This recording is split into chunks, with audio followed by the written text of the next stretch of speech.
భక్తులు చాలా పరిసర ప్రాంతాల నుంచి చాలా పెద్ద ఎత్తున వచ్చి దర్శనం చేసుకోవడం ఇది ప్రతి సంవత్సరం జరిగే విషయం.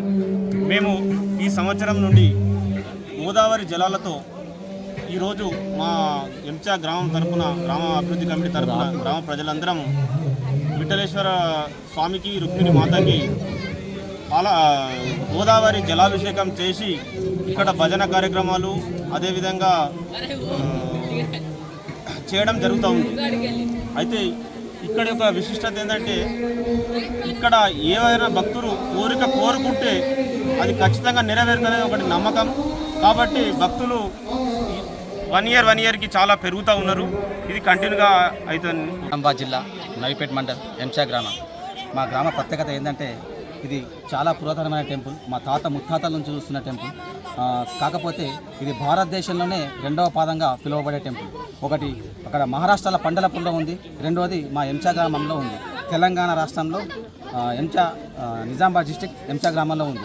దీని ప్రత్యేకత ఏంటంటే, ప్రతి సంవత్సరం 2 సార్లు పూజలు నిర్వహిస్తారు. గ్రామాభివృద్ధి కమిటీ ఆధ్వర్యం ద్వారా 2 సార్లు పూజలు నిర్వహిస్తారు. ఒకటి ఏకాదశి రోజు, తర్వాత కార్తీక పౌర్ణమి రోజు.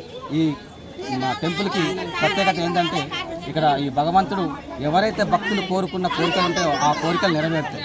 అలాగే ఈ టెంపుల్లో ఒక ప్రత్యేకతమైన ఒక ఇది ఉంది. ఏంటంటే, చాలామంది చెప్పలేకపోతున్నారు. ఈ టెంపుల్కి పాత బావి ఉంది. ఆ బావిలో నీరు తాగితే కాలు చేతులు గుంజులు బంద్ అవుతాయి అని చెప్పేసి అప్పటి నుంచి చెప్తూ ఉంటారు. అది ఇప్పుడు కొద్దిగా మూతపడ్డది. దాన్ని మళ్ళీ తిరిగి గ్రామాభివృద్ధి కమిటీ దృష్టి పెట్టి చాలు చేస్తే దాని తీర్థం లెక్క తీసుకుంటారన్న ఉద్దేశం. అలాగే దీనికి చాలామంది భక్తులు వస్తూ ఉంటారు, పోతూ ఉంటుంది. వివిధ రాష్ట్రాల నుంచి వస్తారు. ఇటు మహారాష్ట్ర, ఇటు కర్ణాటక, ఇటు మా తెలంగాణ, ఆంధ్రప్రదేశ్ నుంచి చాలామంది వచ్చి దర్శించుకుంటారు. మా ఈ గ్రామంలో మేము పుట్టడం చాలా పుణ్యంగా భావిస్తున్నాం. ఎంత మంచి మహిమగల దేవుడు అంటే చాలా మహిమగల దేవుడు. అలాగే ఇక్కడ ఏం జరుగుతుందంటే, ప్రతి పూజా కార్యక్రమాలు అయిపోయిన తర్వాత ఉదయం పొద్దున అన్నదాన కార్యక్రమం జరుగుతుంది. ఆ అన్నదాన కార్యక్రమం నిర్వహించేది ప్రభుదాస్ గారు జనపల్లి. అతను ఇక 10 సంవత్సరాల నుంచి అన్నదాన కార్యక్రమం నిర్వహిస్తున్నాడు. భక్తులు చాలామంది వచ్చి ఇక్కడ దర్శించుకొని, ఇప్పుడు ఉదయం ఏకాదశి కాబట్టి ఉక్కపోతు నుండి పొద్దున అన్నం భోజనం చేసి వెళ్తారు. భక్తులు చాలామంది వస్తారు, ఇక్కడ దర్శించుకుంటారు. చాలా పూజలు జరుగుతూ ఉంటాయి.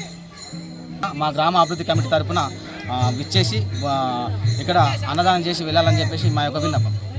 ఆలయం టెంపుల్ కమిటీ సభ్యులు మేమందరం కూడా ఇక్కడికి వచ్చేసి వాటర్ సౌకర్యం కానీ, మోటార్లు కానీ, కరెంటు విషయం కానీ, మళ్ళీ ఎస్ఐ కూడా చెప్పినాం, కానిస్టేబుల్ కూడా, మళ్ళీ భక్తులు కూడా నిజామాబాద్ నుంచి ఇక్కడ సేవ చేసేందుకు నిజామాబాద్ నుంచి కూడా వచ్చిండ్రు. రేపు నైట్ మొత్తం జాగారం ఉంటుంది. రేపు పొద్దున మళ్ళీ అన్నదానం కార్యక్రమం ఉన్నది. ప్రతి ఒక్కళ్ళు కూడా వచ్చి భోంచేసి జాగారం చేసి పొద్దున భోంచేసి అందరు వెళ్ళాలనుకుంటున్నాం.